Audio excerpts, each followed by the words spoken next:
mga kapintasan. Lahat tayo ay walang masasabi, hindi natin pwedeng sabihin na ako ay karapat-dapat dyan. Mas maganda nga po yung tayo ay nakakaramdam na Panginoon, hindi po ako karapat-dapat. Kailangan po kita.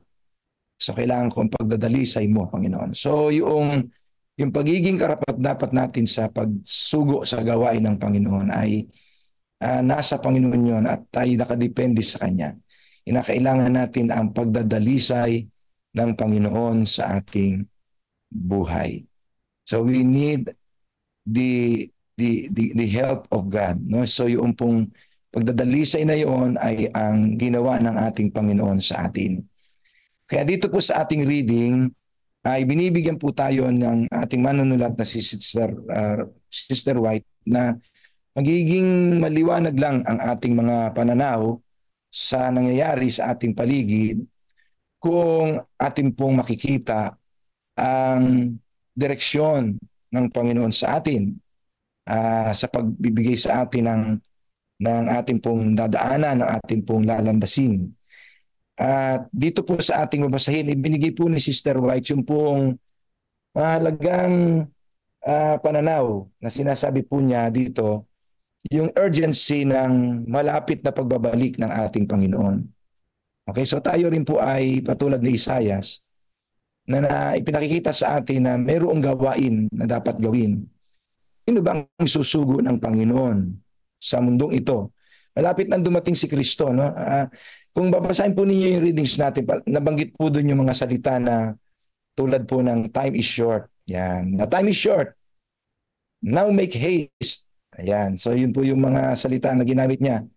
And then, the time of trouble is at the very verge, no? Where we are on the very verge of the time of trouble. So ito pong mga term na ito ay nagpapakita sa atin ng urgency, yung pagmamadali mga kapatid. Dapat ay magkaroon tayo ng sense of urgency. Jesus Christ is coming soon.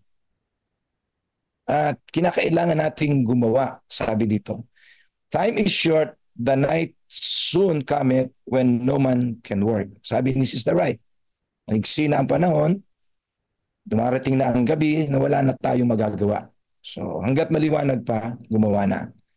Another one, sabi niya, the truth is soon to triumph gloriously, and all who now choose to be laborers together with God will triumph with it.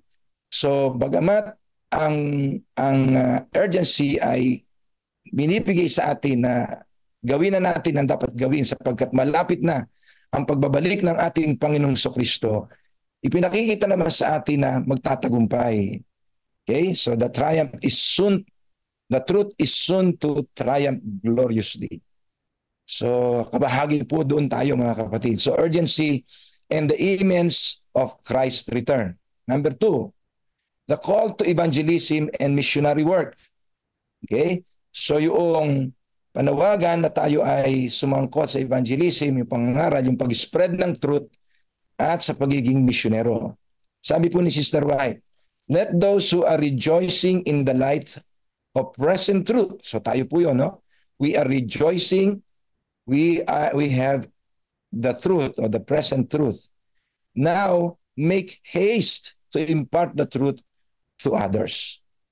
So tayong lahat ay tinatawagan na ibahagi na ang katotohanan ito ng alam nating yung present truth, yung pinangahawakan nating mga biblical truths, mga kapatid. So the Lord is inquiring, whom shall I send?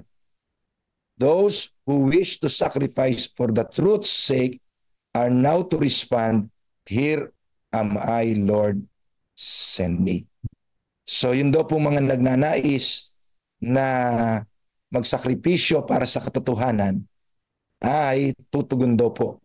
Nasasabihin, here am I, Lord, send me. At naniniwala po akong tayong lahat na narito kasama po ng ating mga kapatid na sumusubaybay sa live stream ngayon ay tumutugon po tayo ng Lord, here am I, send me. So let us involve in evangelism work. Number 3, the dangers of worldliness and spiritual complacency. Ang panganib ng makamundo at spiritual na pagkakatulog. Kapatid niyo po, sabi ni Sister White. Bakit? Sabi po niya, nakita ni Sister White na ang kapangyarihan ni Satanas ay gumagawa, okay, to keep minds diverted from the eternal realities. At nakikita po natin ito, mga kapatid. Sa ibang mga readings ito, babasahin ko po ng kumpleto, ha. Sabi ganon, a power from beneath is leading men to war against heaven. Human beings have confederated with satanic agencies. Nakipagkasundo na daw po yung mga tao sa ahensya ni Satanas to make void the law of God. Para walang bisa ang kautusan ng Diyos. The inhabitants of the world are fast becoming as the inhabitants of the world in Noah's day, who were swept away by the flood, and as the inhabitants of Sodom, who were consumed by fire from heaven. The powers of Satan are at work to keep minds diverted from the eternal realities. The enemy has arranged matters to suit his own pursuits. And then, ang sabi niya, his own purposes, worldly business, sports, the passions of the day, kasama na po siguro dyan yung mga hilig sa mga amusements. These things occupy the minds of men and women. Amusements and a profitable reading spoil the judgment. Okay, maaari kasama na dyan yung mga paglilibang natin sa mga gaming siguro, mga kabataan, and also yung mga cellphones na nakaka-addict, mga kapatid. So in the broad road that leads to eternal ruin, there walks a long procession. The world filled with violence, reveling, and drunkenness is converting the church. The law of God, the divine standard of righteousness, is declared to be of no effect. So mga kapatid, ito po yung nakita ni Sister White na mga bagay na dapat nating gawin ang pagiging kasangkot sa banal niyang gawain. Banal na gawain ng Panginoon. So ang kaaway ay abalang-abala na sapagkat malapit na ho ang panahon. The time is short.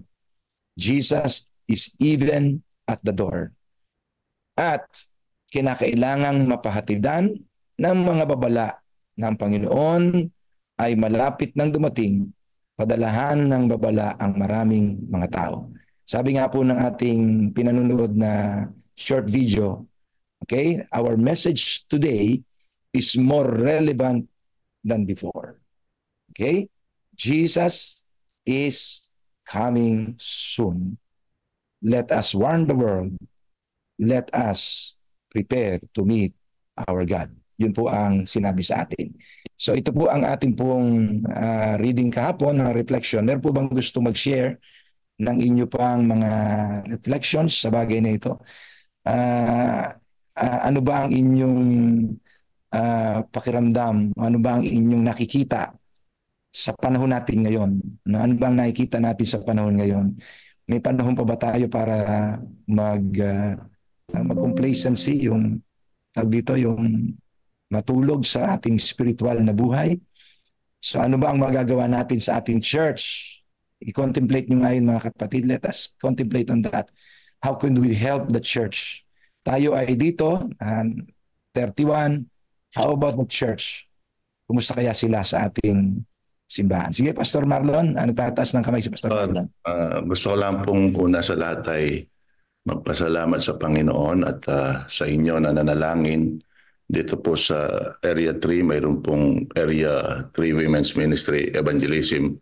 Nagbinyag po kahapon at mayroon pong 20 na binyagan. Amen. Yun hong lugar na Kinawan, hindi ho namin akalain na nasa 30 kilometers, bundok po yun, wala kang makikita mga bahay.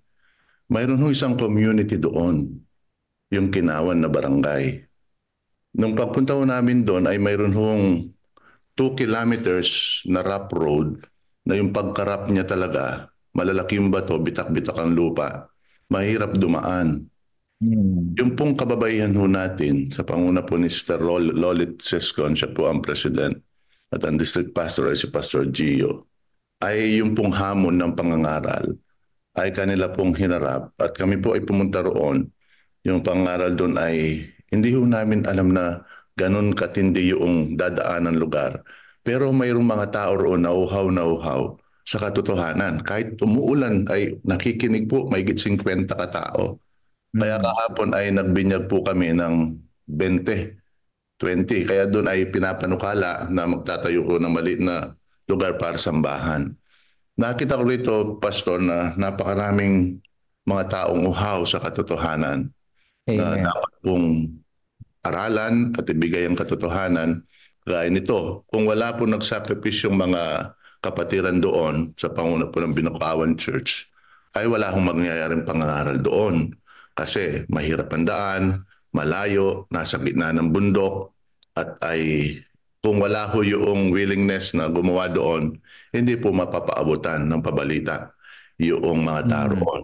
Mayroon ho akong gustong kasahin dito po sa topic kahapon na sabi rito ay the truth is soon to triumph gloriously and who now choose to be laborers with it, with God will triumph with it. The time is short, the night soon cometh when no man can work. So may panahon na darating na wala na ho tayong magagawa. Pero habang may magagawa pa ho tayo, ay tinatawagan po tayo ng Panginoon para gumawa. Kasi ho, ang Pinoy, ang ugali po ay gagawa pagka last minute na eh. Ngayon po ay nandun na ho tayo sa panahon na mayroon pa tayong magagawa. I-involve po natin yung ating sarili sa pangangaral. Kagaya po ng ginawa ng mga kababaihan natin sa Area 3, nakaka-challenge po sila.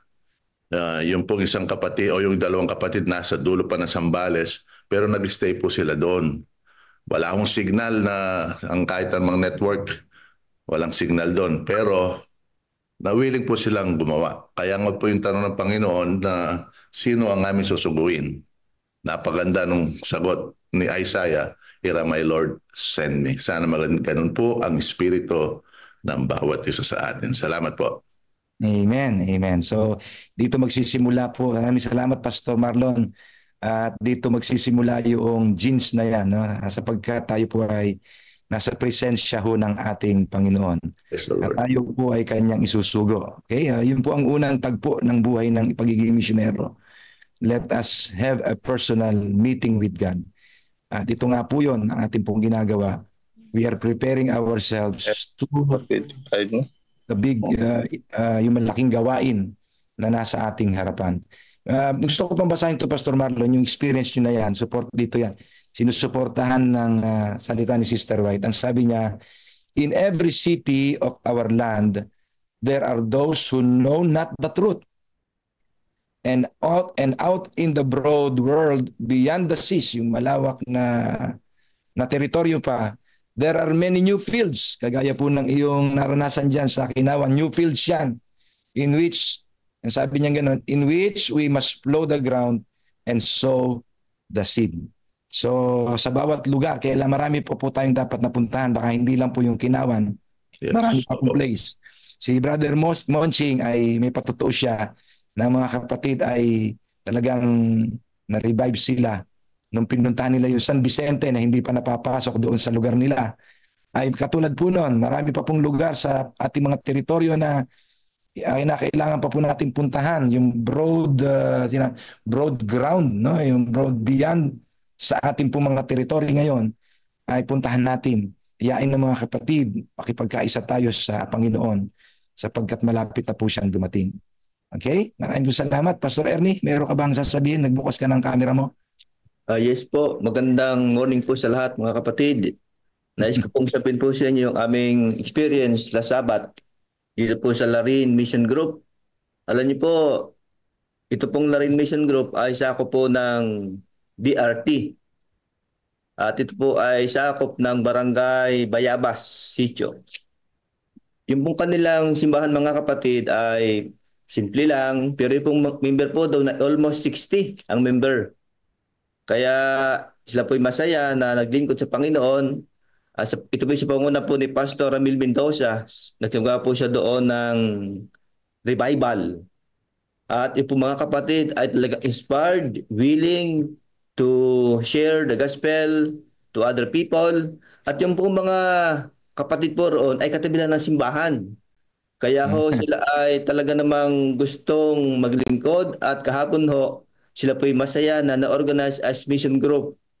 At ang sabi po nila, baka po next year, 2025, sila po'y magpapa-organize na as company sa tulong po ng Panginoon. Ating pong ibalik ang puri, pasalamat sa Panginoon. Kahit po sila maliit ang simbahan, sila po ay talagang napakasigla. Yung pong mga bata ay napakarami. Aside po ng isang elder, pastor, dito ang mga bata ay napakarami. Ito yung factory ng mga bata at they are, alam niyo po, mahigit 30 mga kapatid ng mga bata. Sabi ko kay Pastor Ramil, ito ay future leaders sa iglesang ito. Kaya kinakailangan ingatan ang mga bata at sila patuloy na magkaroon ng naisin na ibahagi si Kristo sa ibang tao. Alam po naman po natin ang Bulacan, ito po ay maray pong mga church planting mga kapatid at ipong ipag-pray ang Area 5 upang ang mga church planting site ay patuloy na magtagumpay sa kanya pong pangunguna. Amen. Salamat po sa mga magagandang testimonies sa inyo, Pastor Marlon and Pastor Ernie, sa mga kapatid po natin. Gusto ko pong i-announce sa inyo ng advance, mga kapatid.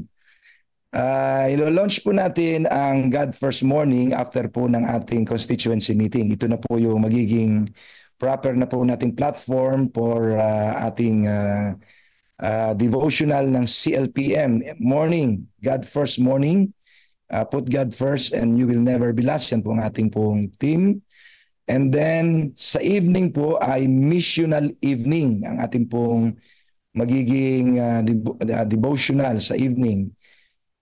Gagawin po natin ito, yung pong sa hapon, ay everyday ay makakarinig po tayo ng mga missional activity ng mga churches para baga po ay mga patutuo ng pag-involve ng mga kapatid sa gawain ng ating Panginoon, ng mga misyonerong gawain.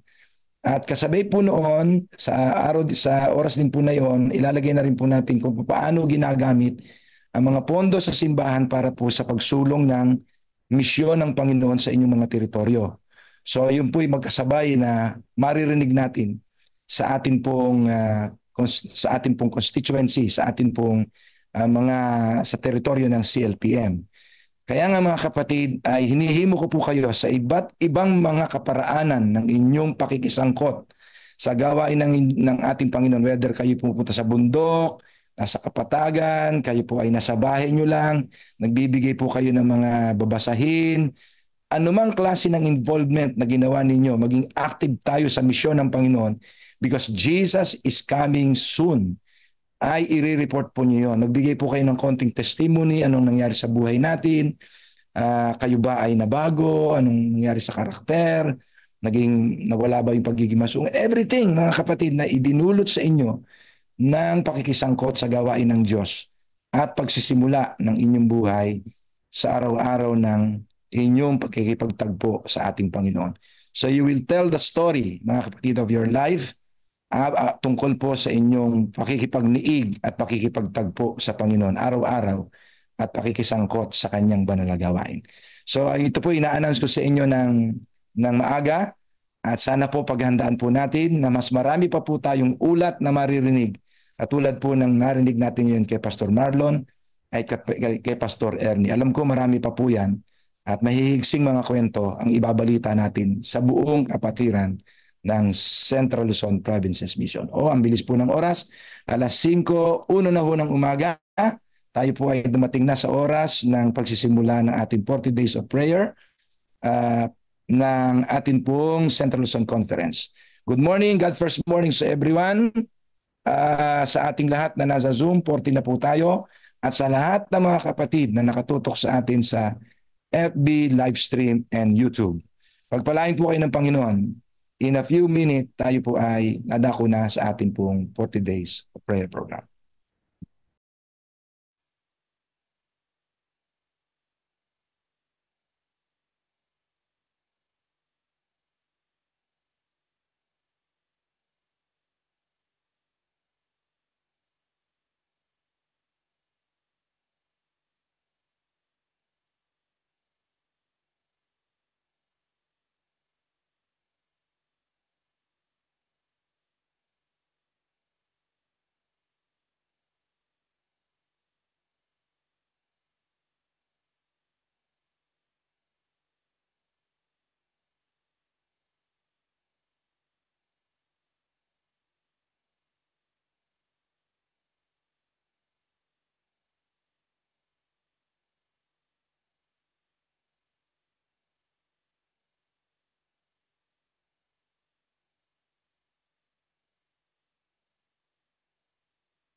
After Jesus returned to heaven, his disciples remained with the awesome task of taking the gospel to the whole world.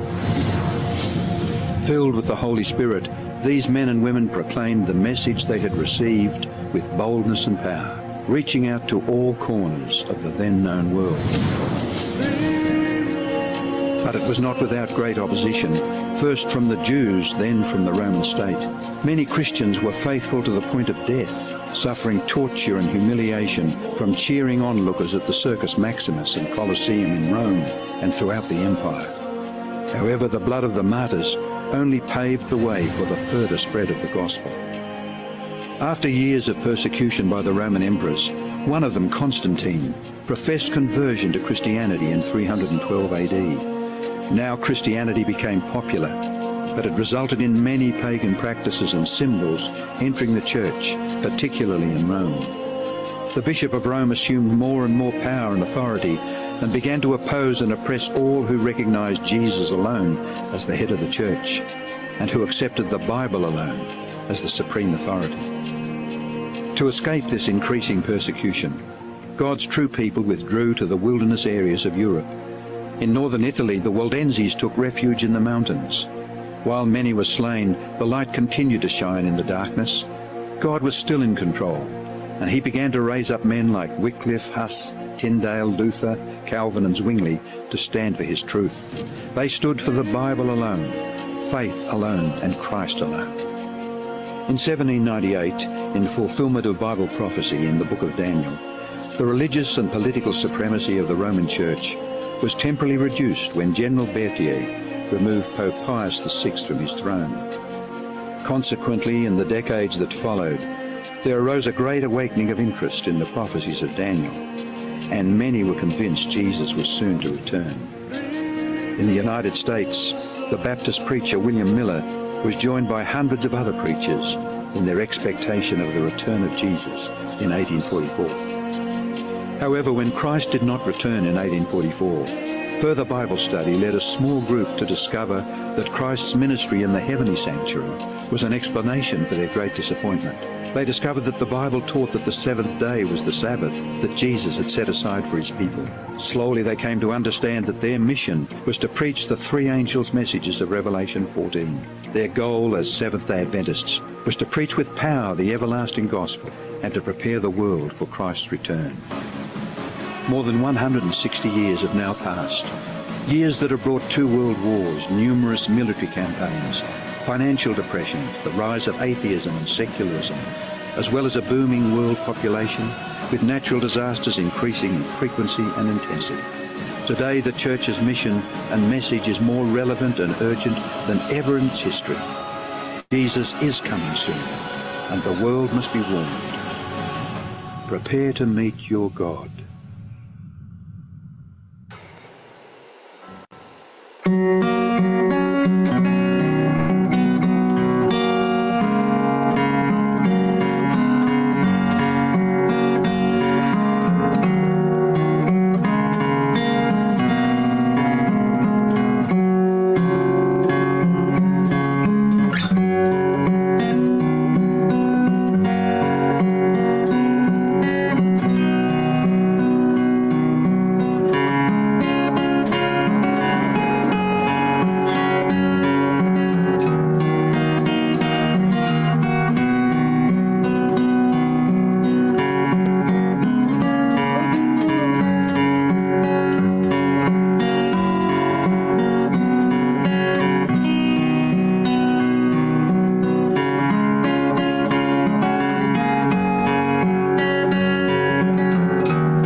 Tayo po'y manalangin, mga kapatid. Dakilang Diyos, amin po kayong pinupuri sa umagang ito. Binigyan niyo kami ng maayos na pamamahinga at ibinangon niyo kami, Panginoon, na may malakas at malusog na pangangatawan. At muli po na kami ay makikinig ng mga salita na nanggagaling diyan sa inyo, dakilang Diyos. At amin pong itinadalangin sa inyo sa umagang ito ang magdadala ng pabalita sa amin sa pamamagitan ng aming Pastor Ray Escabusa.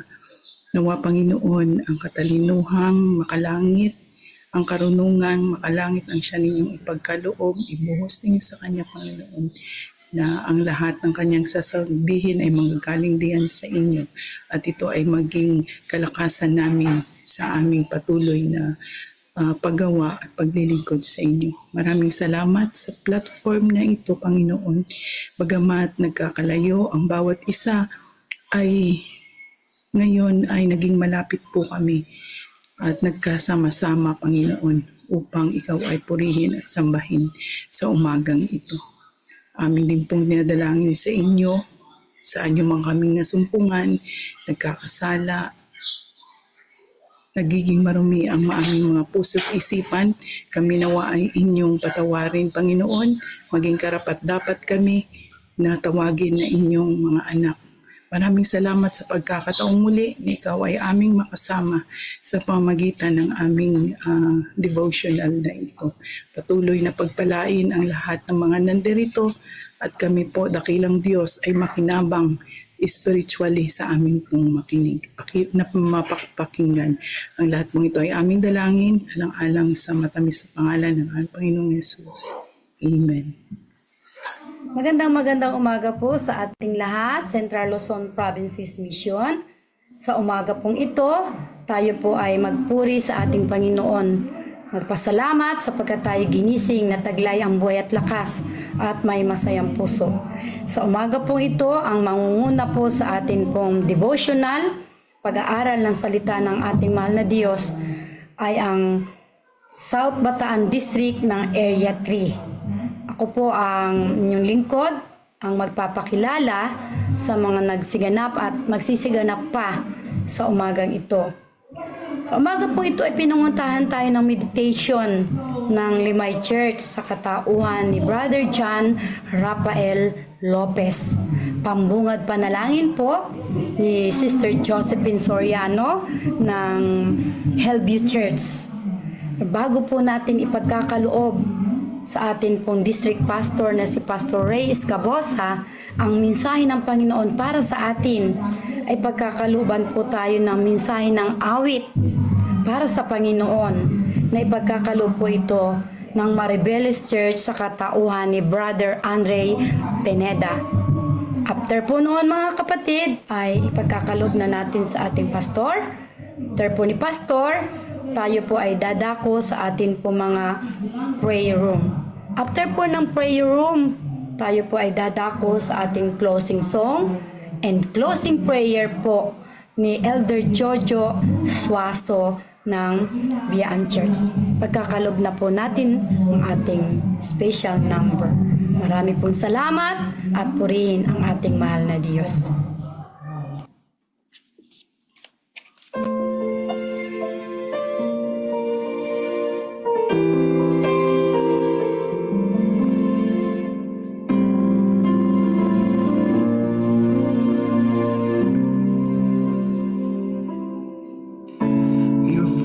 And what you want from me in stone,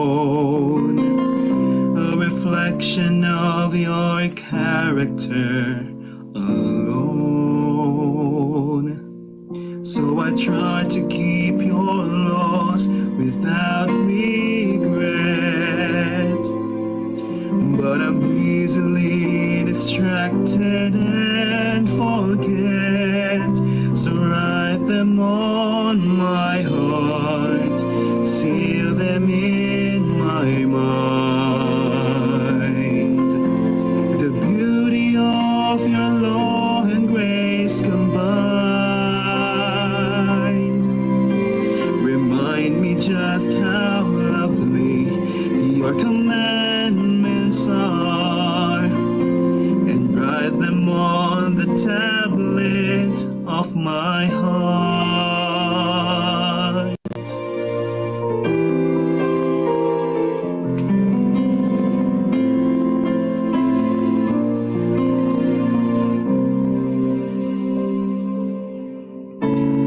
There's only one desire inside of me. It's to be everything you created me to be. And I know the only way that I can grow, it's for you to come inside and take control. So write them on my heart, seal them in my mind. The beauty of your law and grace combined. Remind me just how lovely your commandments are, and write them on the tablets of my heart. Your law reflects your goodness, the cross reveals your grace. Love is the motivation behind your perfect ways.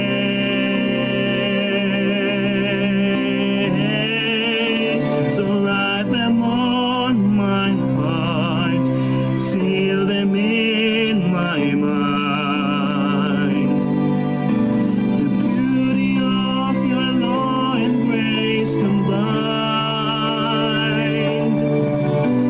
Remind me just how lovely your commandments are, and write them on the tablets of my heart. So write them on my heart, engrave them in my mind. The beauty of your law and grace combined. Remind me just how lovely your commandments are, and write them on the tablets of my heart. Remind me just how lovely your commandments are, and write them on the tablets of my heart.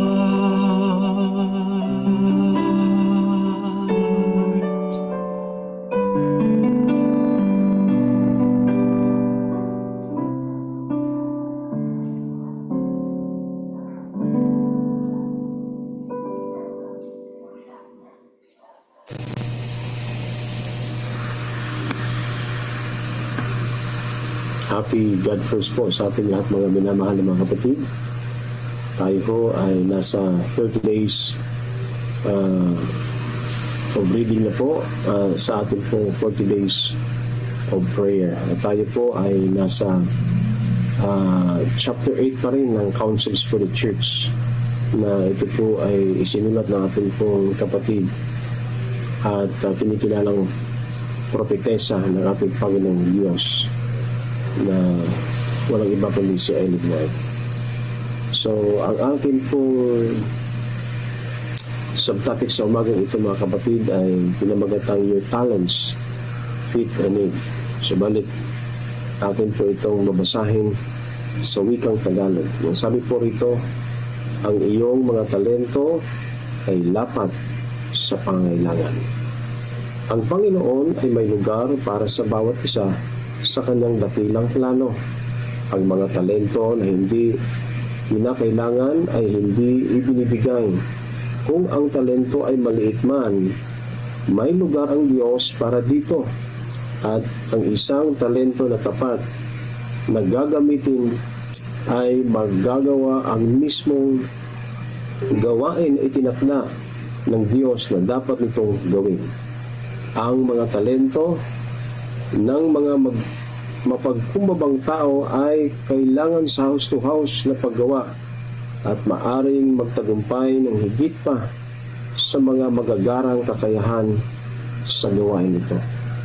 Kapag ang mga tao ay ginagamit ang kanilang mga kapangyarihan ayon sa kalooban ng Diyos, ang kanilang mga talento ay lalaki, ang kanilang kakayahan ay lalawak, at magkakaroon sila ng makalangit na karunungan sa paghahangad na iligtas ang mga naliligaw. Ngunit habang ang mga kaanib ng iglesia ay walang malasakit at pabaya sa kanilang responsibilidad na ibahagi sa iba ang mga biyayang ipinagkalob ng Diyos, paano nila aasahan na tatanggapin ang yaman ng langit kapag ang mga nagpapakilalang Kristiyano ay walang pakiramdam ng pasanin upang gabayan ang mga naroroon sa dilim? Kapag tumigil sila sa pagbibigay ng biyaya at kaalaman, sila ay nagiging mas mahina sa pag-unawa. Nawawala ang kanilang pagpapahalaga sa yaman ng makalangit na nakaloob at sa hindi pagpapahalaga nito para sa kanilang sarili. Nawawala rin sa kanila ang pag-unawa sa pangailangan na ibahagi ito sa iba. Nakikita natin ang mga malalaking iglesia na nagtitipon sa iba't ibang lugar. Ang kanilang mga membro ay nakakuha ng kaalaman sa katotohanan at marami sa kanila ay kontento na lamang na pakinggan ang salita ng buhay nang hindi naghahangad na ibahagi ang liwanag.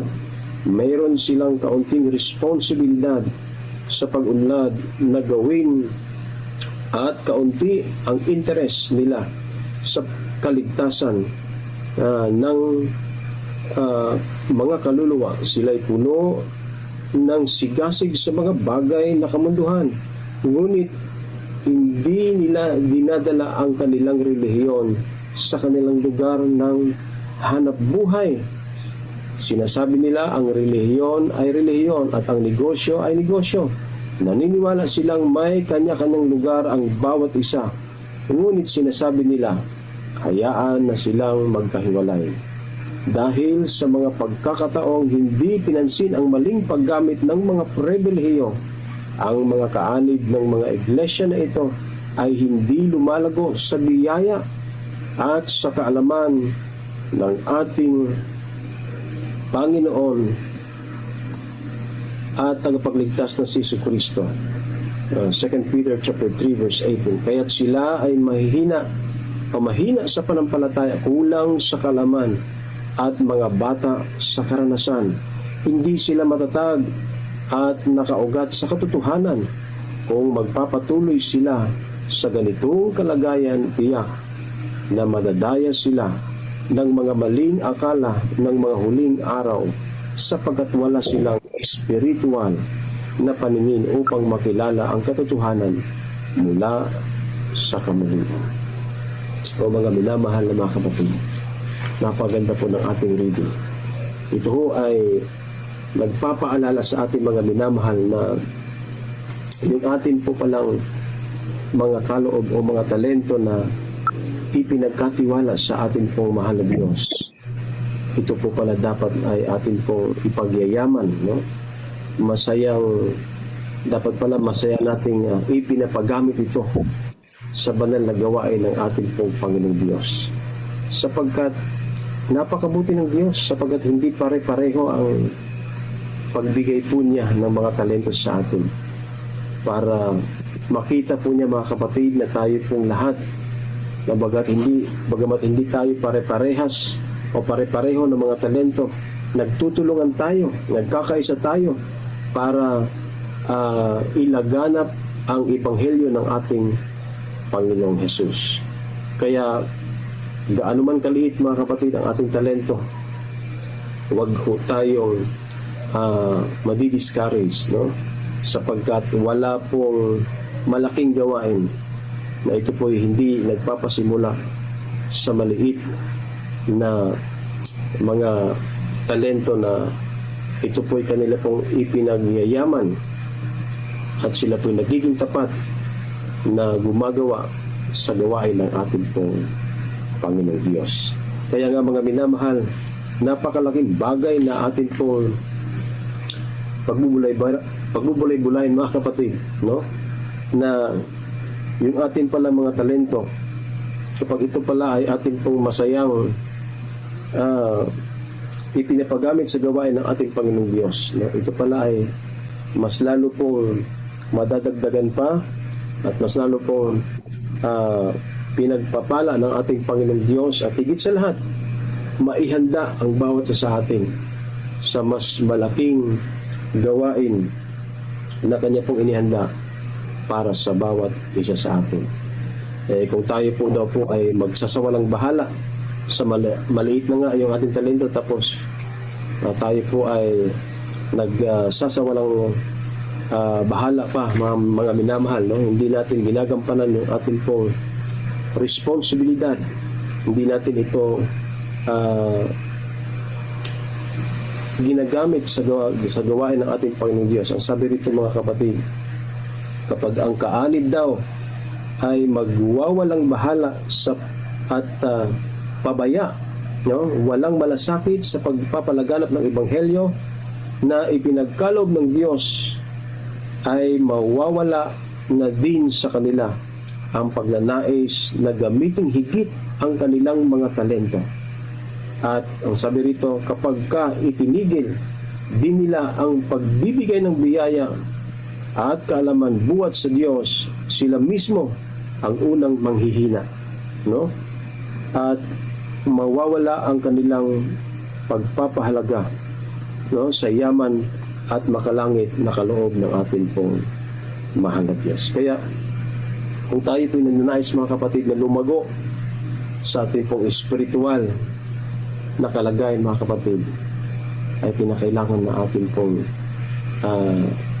ipagkatiwala ang ating pong mga talento sa banal na gawain ng ating Panginoong Diyos, sapagkat ito ho ang magiging sandata po natin upang tayo po ay magtagumpay, no, sa mga lalang ng dyablo. At wag ho tayong mamuhay mga kapatid na para bagang tayo ay hindi nakikilala na mga Seventh-day Adventist, no? Napapansinan tayo o nakikilala lang tayo na tayo mga Seventh-day Adventist kung sasapit na po ang araw ng Sabat. Pero pag hindi po o ibang araw po mga kapatid, ay wala pong pinagkaiba ang ating pong mga buhay sa ibang mga taong hindi sumasampalataya sa ating pong Panginoong Diyos. So ipakita po natin mga kapatid na tayo ay tinawag ng Diyos upang magbigay ng kaluwalhatian sa Kanya. At yung ating pong mga talento na ito, ang siya po dapat nating ipagayaman sa banal na gawain ng ating Panginoong Diyos, upang kung dumating man ang ating Panginoong Jesus, tayo po mga kapatid ay magiging handa, no? Hindi ho tayo madadayo ng kaway, sapagkat yung ating pong maliit na talento, o yan po ay marami man, ay atin pong ipinagyayaman, masaya nating ipinapagamit sa gawain ng ating mahal na Diyos.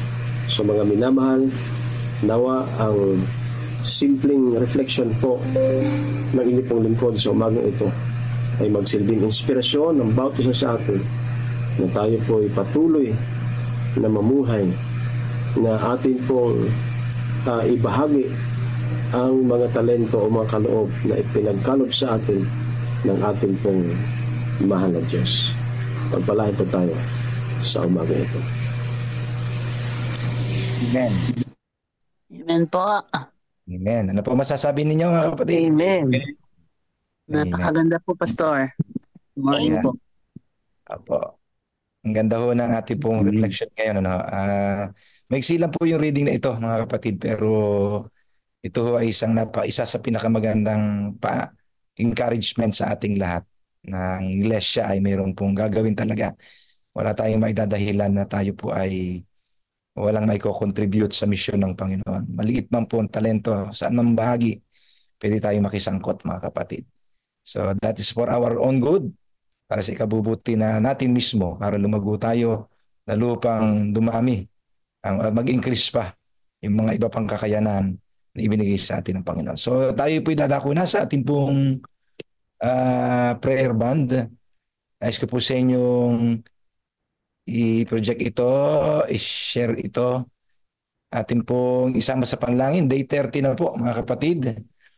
Isama po natin sa panalangin itong mga ginagawa po natin, mga BVS, Branch Sabbath School, and Children Outreaches sa CLPM. So, isama po natin ito sa ating mga panalangin, mga kapatid. Bukas po ay Day 31 na po, November 11. Ang mangunguna po sa atin bukas ay ang North Bataan District sa pangunguna po ni Pastor Mark Hill Sarabia. God desires to bestow the gift of the Holy Spirit. So, kita-kita po tayo bukas at pagkatapos po ng prayer bands, balik lang po kayo dito kaagad at tayo po ay magtatapos na. Salamat po, pagpalain tayo ng Panginoon.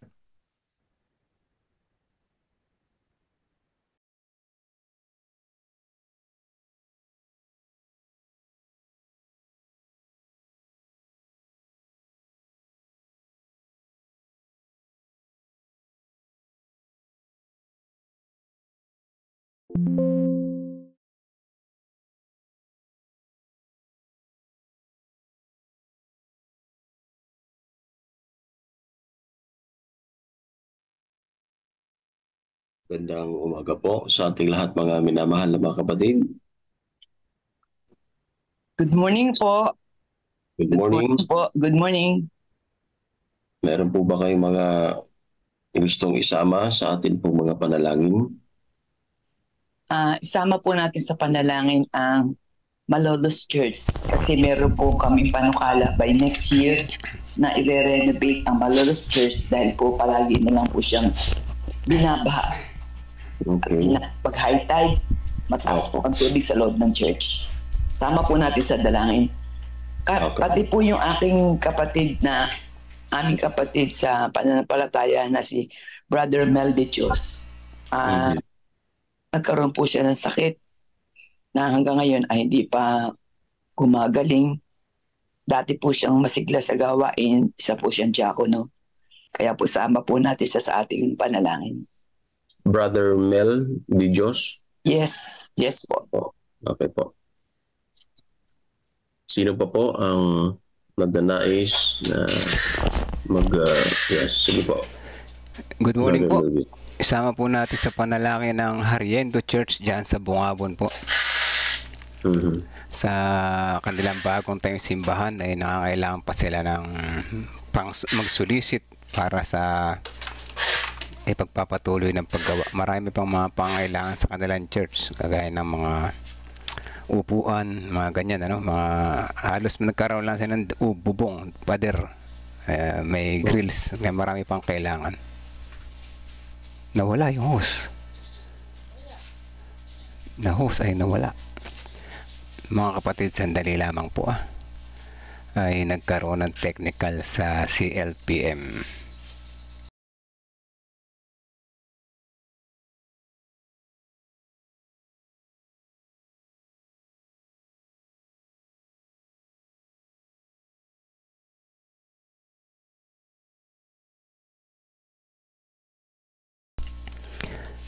Hindi na siguro makakabalik itong ating host. Mga kapatid, tayo na lang manalangin, Pag-pray natin ang bawat isa.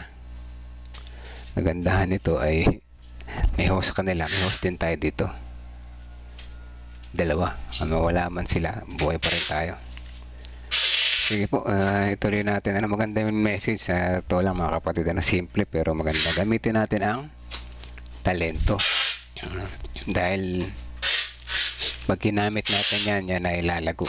Pero pag di natin ginamit, manghihina ang ating pananampalataya. Isa lang pataas yan, saka isang bababa. Walang gitna. So lalago or mawawala. So ayan, ano, magandang lesson sa umaga nito. Kayo ba may mga prayer request dyan sa listahan? Wala, no? Tayo manalangin mga kapatid. Let's pray po. Ang banal na makapangyarihan sa lahat, patuloy ang aming pasalamat po sa inyo sa umaga na ito, na muli nyo kaming ginising sa mga panibagong buhay, panibagong kalakasan, panibagong pag-asa. Salamat sa binigay niyo sa aming magandang message patungkol sa aming mga maliliit na talento. Alam namin na gaano man ito kalit, ito po ay makatutulong sa gawain. Bigyan niyo po kami ng karunungan paano namin ito magagamit upang ito unti-unting lumago. Ang aming pananampalataya ay lumago. Huwag niyo pong hayaan na ito'y ma-stuck at pagkat ito'y magiging dahilan na amin din pagkahulog. Sa umaga nito, nais namin isama sa panalangin ng prayer focus ang mga VBX, ang mga vacation Bible experience na ginaganap sa iba't ibang mga lugar. Ay patuloy namang samahan ng Holy Spirit ang mga nangunguna rito, ang din mga bata na nakikijoin upang sa kanilang araw-araw na pag-join makapagtanim sa kanilang mga puso na inyong kabutihan at sa kanilang paglaki, ito kanilang magamit at maalala po nila na sa kanilang puso may nakatanim na kabutihan po at maibahagi din naman nila sa iba. Dalangin din po namin ang mga prayer request na iba kong makapatiran doon sa Zoom, sa Facebook Live at dito sa amin. Marami sa amin may mga kahilingan at inyo po itong dinggin ayon sa inyong kalooban, hindi nang sa aming kagustuhan. Ganyan din namin tinasama sa panalangin ang Hariendo Church sa Bungabon. Ito ay bagong tayong simbahan at marami pa mga pangailangan para magkaroon ng komportableng pagsamba ang mga kapatiran po rito. Ituro nyo po sa kanila, sa mga members nila, ang kanilang lalapitan para makapagsulisit sila sa kanilang pondo. Ngayon din namin dinadalangin na iba pang mga gawain sa aming mga nasasakupan. Patuloy niya kaming samahan. Ito ay maging matagumpay. Ito ay maging masigla ang mga kapatiran sa paggawa, sa paggamit ng mga talento upang sa ganoon ang bawat isa ay maging masaya habang gumagawa, naghihintay, naghahanda sa nalalapit ninyong pagdating. Maraming salamat po sa pagdinig sa aming panalangin at patawad kung saka may nagkulang at nagkasala. In Jesus' name we pray. Amen. Amen. Ayan, ano, amen po mga kapatid. Salamat sa mga prayer warriors. Tama po sa pakipag-usap natin sa kapwa, palagi pong ipakilala natin ng Diyos at ang Iglesia. Very good, ano po. Ganyan naman talaga dapat para isa pa nga ang paraan na nagpapakilala sa Diyos. Pagka may kayo mabait sa kapwa, siyempre, sino ba turo sa'yo magmabait? Ang Diyos, di ba? Who's your trainer?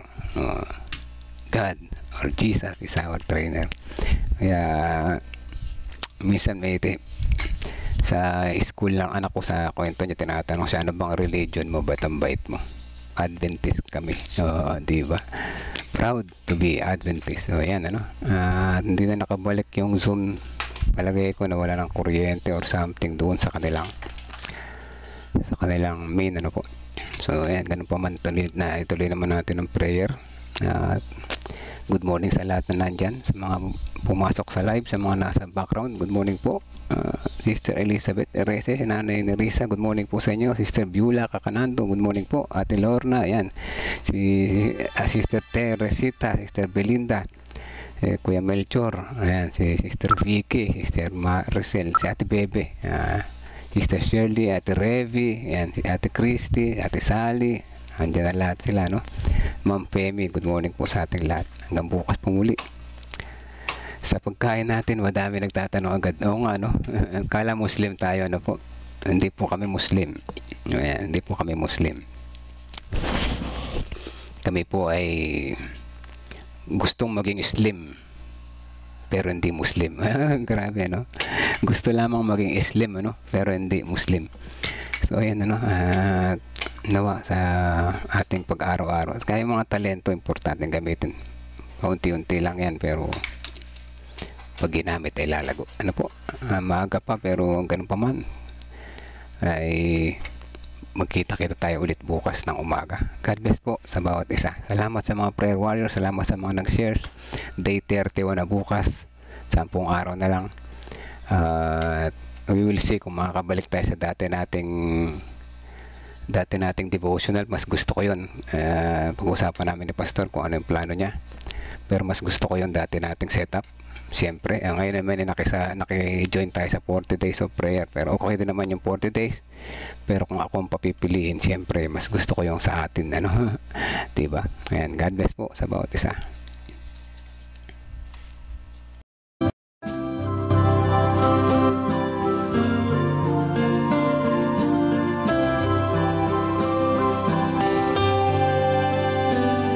I hear the voice of Jesus calling. My answer is, I will go. I see the need of people crying. My answer is, I will go.